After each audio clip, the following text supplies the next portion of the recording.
Halo semua, kembali lagi di channel Cara Fajar. Kita masih ngelanjutin tentang pembahasan tentang tips dan trik Visual Studio Code untuk pemula. Nah, di video sebelumnya kita udah ngebahas tentang snippet, gimana cara bikin snippet.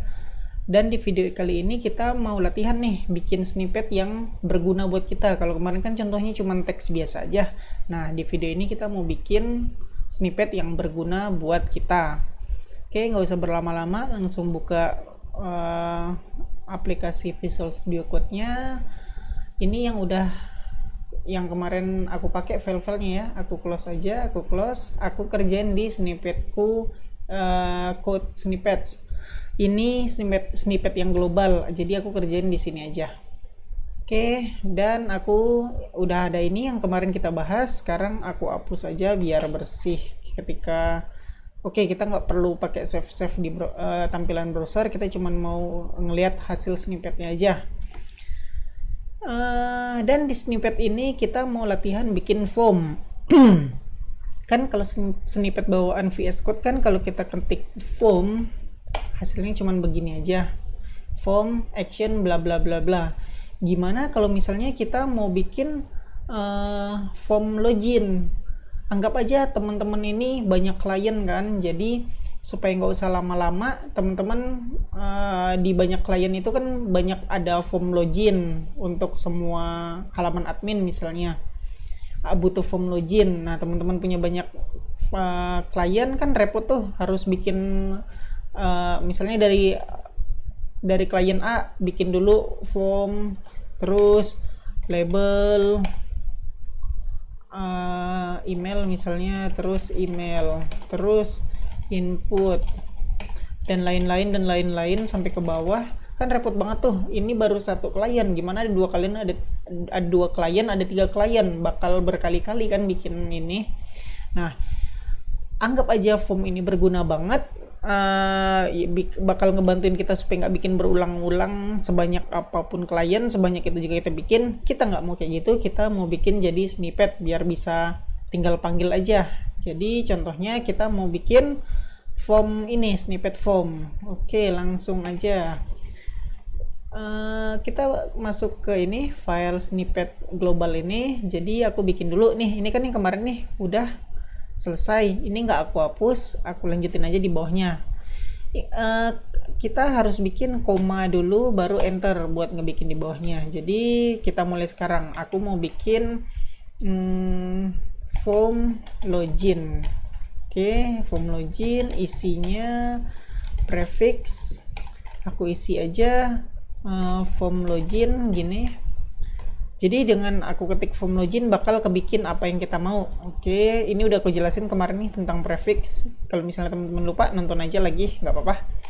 Terus enter, body, hasilnya ini teman-teman. Kalau misalnya kita kan mau bikin multi line ya, form, terus ke bawahnya ada beberapa baris. Kita nggak bisa lagi ngetik kayak gini, karena kita butuh ke bawah. Jadi karena kita multiform, kita harus pakai array. Nah, kalau misalnya teman-teman baru tahu, ini namanya array nih, kurung siku ini. Oke, enter. Terus karena kita mau bikin form ya, bikin tag form biasa. Actionnya aku bakal bikin sorry, jangan ini nggak bisa petik 2, jadi petik 1. Contoh titik PHP.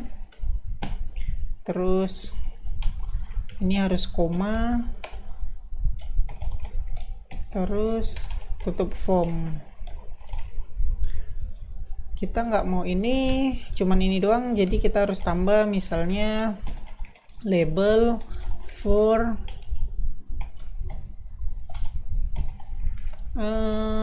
anggaplah username, terus tutup labelnya. Jangan lupa petik 2-nya buat nutup, terus kasih koma. Jadi ingat teman-teman, kalau formatnya multi line kita pakai array, sama kalau setelah udah selesai satu line harus dikasih koma ini biar nggak error. Oke, udah koma, aku kasih lagi dia input tipe sama dengan teks, terus ID-nya username, terus name-nya username. Oke, close, koma lagi, terus lupa petik label for password.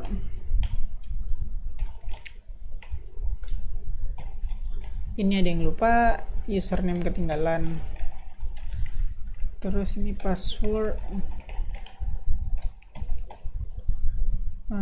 label, terus kita ada ini input lagi, input tipe password sekarang, ID password, name juga password, terus kasih koma, input tipe sama dengan submit, value sama dengan apa ya, kirim misalnya, koma. Nah, ketika kita save dan kita ketik form login di filenya, dia ketik form login, nah bakal muncul ini teman-teman yang kita bikin, enter. Jadi deh dengan dengan form prefix form login ini aku berhasil ngebikin form ini. Kalau misalnya tanpa snippet yang kita bikin kan VS Code cuma nyediain gini doang kan, sedangkan kita butuh banyak. Misalnya kita butuh ini buat beberapa file atau beberapa project, jadi kita tinggal bikin aja, kirim form login. Oke, ini udah beres. Sekarang mau bahas ke apa ya, sebenarnya ini aja udah selesai sih teman-teman, cuman kita mau misalnya tampilannya, setting tampilannya kan. Kalau kayak gini nggak enak nih, form, tapi ini di sini kan enak kan kayak begini ya, ada tabnya. Nah, ini gimana caranya? Kita ulang lagi, aku hapus aja, enter, kita balik ke snippet, file snippetnya. Nah, ini kita bisa kasih \t buat ngasih tab. Nah, teman-teman kalau misalnya nggak ngerti apa ini \t ini artinya untuk escape, dan contohnya ada bermacam-macam, aku nggak mau jelasin. Teman-teman boleh searching sendiri di Google, tulis aja escape HTML gitu.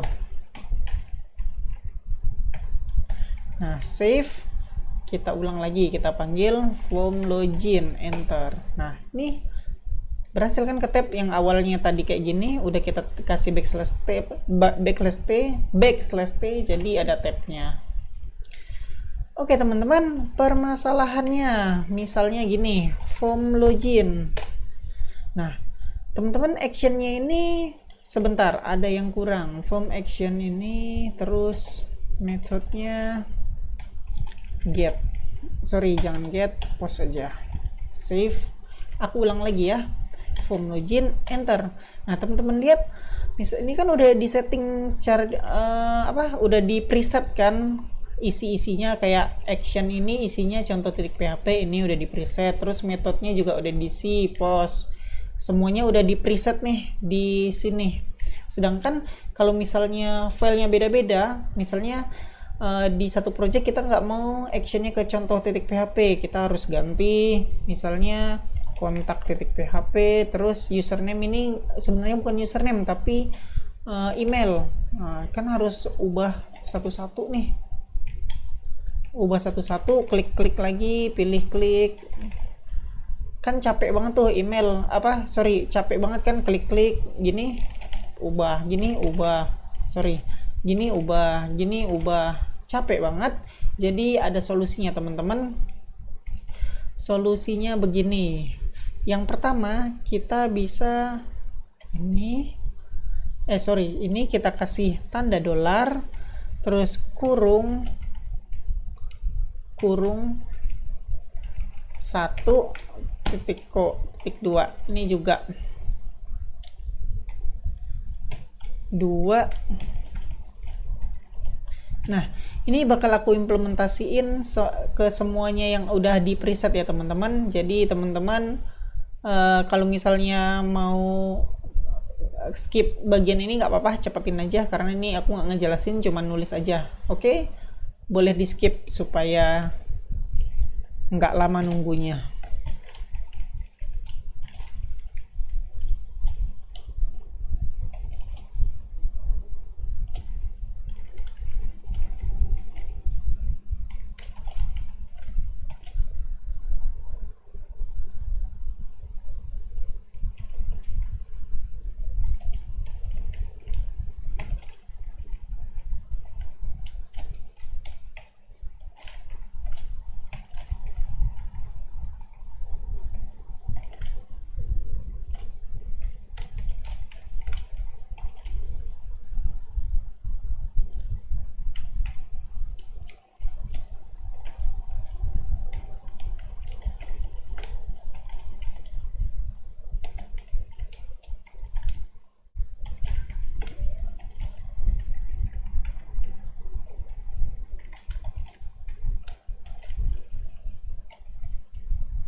Oke, udah selesai.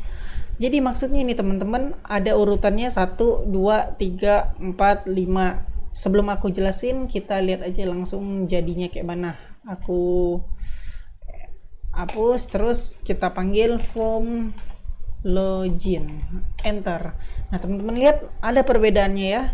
Nih, ini udah diseleksi nih username. Nah jadi kalau misalnya kita udah cukup, ini udah benar, ya udah kita escape aja, selesai. Tapi kalau misalnya mau kita ubah, ketika kita form login, pilih, nah kita mau ngubah nih, kita bisa kontak .php, pencet tab, post, oke, tab. Kalau udah, nah tab aja terus, selesai. Jadi teman-teman gak usah capek-capek klik sana, klik sini, klik sana, klik sini, baru enter, ubah. Jadi ubah. Jadi dengan cara ini teman-teman tinggal pencet tab aja. Kalau misalnya aku nggak jelas ngomongnya nih, tab, tombol tab. Oke, kita ulangin. Form login. Nah, kontak .php, tab. Oke, tab. Terus ubah, misalnya bukan username tapi email, ya udah tab aja. Teks jadi email, ID-nya email, name-nya email. Udah. Nah, selesai. Oke, perbedaannya tadi kayak gitu ya. Kalau misalnya pakai yang ini, bakal diseleksi dia. Kita tinggal tab aja kalau mau ubah-ubah ganti-ganti gitu. Jadi nggak usah capek-capek klik klak.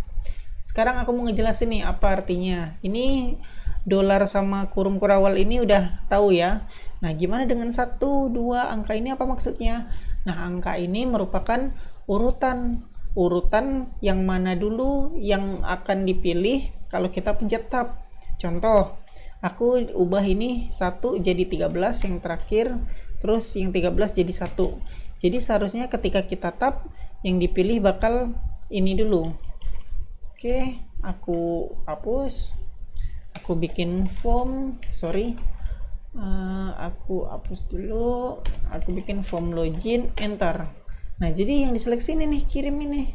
Aku nggak pencet apa-apa, aku pencet ya. Aku ubah jadi sesuatu. Ketika tab, dia bakal balik ke 2 ini. Seterusnya tab terus, dia bakal berurutan sesuai angkanya. Oke teman-teman, kayaknya segitu aja contohnya buat bikin latihan bikin snippet yang bisa dipakai berulang kali, yang lebih berguna daripada ini setidaknya. Oke teman-teman, semoga ngerti. Itu aja yang bisa aku jelasin dalam contoh membuat snippet. Semoga teman-teman rajin ngoprek-ngoprek terus ketemu yang bakal sering dipakai teman-teman dan menjadi snippet yang berguna buat teman-teman dalam pengerjaan project yang bisa mempercepat kita nyelesain projectnya. Oke lah, makasih teman-teman udah ngikutin video ini sampai selesai. Kita ketemu lagi di video selanjutnya.